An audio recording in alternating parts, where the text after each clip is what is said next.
સ્વર્ગવાસ ઇન્દ્રજીતસિંહની પાછળ આ એમના મિત્ર ગ્રુપ દ્વારા એવું કામ કરવામાં આવ્યું છે જેણે આખી જિંદગી કર્યું, બીજાને હસાવ્યા, બીજાને મદદ કરી. આશુતોષ અન્નક્ષેત્ર તળાજા. આજના દાતા સ્વર્ગવાસ ઇન્દ્રજીતસિંહ સરવૈયાના મોક્ષાર્થે તેમના મિત્ર ગ્રુપ દ્વારા અન્નદાન. સુખમાં તો બધા ઊભા રહે, સુખમાં તો બધા ઊભા રહે, પણ દુઃખમાં ઊભા રહે એ સાચું મિત્ર ગ્રુપ.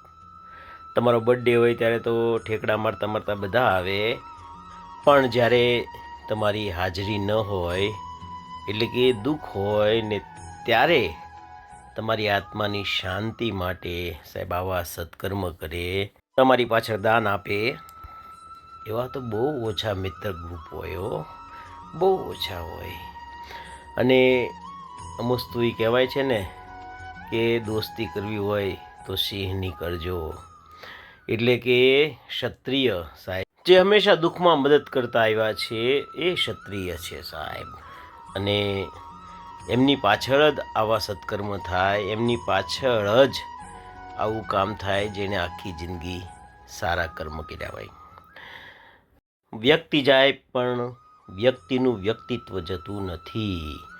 ઇન્દ્રજીતસિંહે આખી જિંદગી સત્કર્મ કર્યા, સેવાના કામ કર્યા, એટલે એમની પાછળ સાહેબ આવા કામ થાય છે.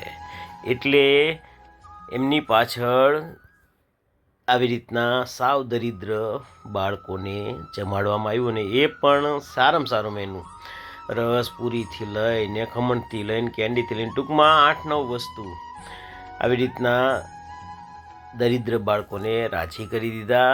અને નિષ્કામ ભાવે પરમાર્થ કહેવાય છે. ટૂંકમાં કોઈ અપેક્ષા નથી આ લોકો પાસેથી, અને એ જમાડો એટલે ઈશ્વર રાજી થાય. સ્કૂલના બાળકોને તો મારા ને તમારા બાળકો હોય એને જમાડીએ આપણે, તો એ કોના બાળકો? મારા ને તમારા.